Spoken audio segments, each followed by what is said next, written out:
Dua mobil pengangkut makanan gratis tiba di Takalar, Minggu 21 Januari, di mana kendaraan tersebut dipersiapkan untuk mendukung program distribusi makanan bergizi gratis ke sekolah-sekolah di wilayah tersebut.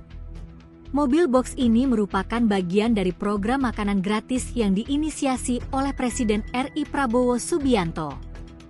Program tersebut bertujuan memberikan makanan siang gratis kepada siswa sesuai arahan dalam surat perintah yang telah diterbitkan. Untuk memastikan keberlanjutan program, mandat penuh pengelolaan dan perawatan armada pengangkut makanan bergizi ini diserahkan kepada TNI Kodim 1426 Sudanga.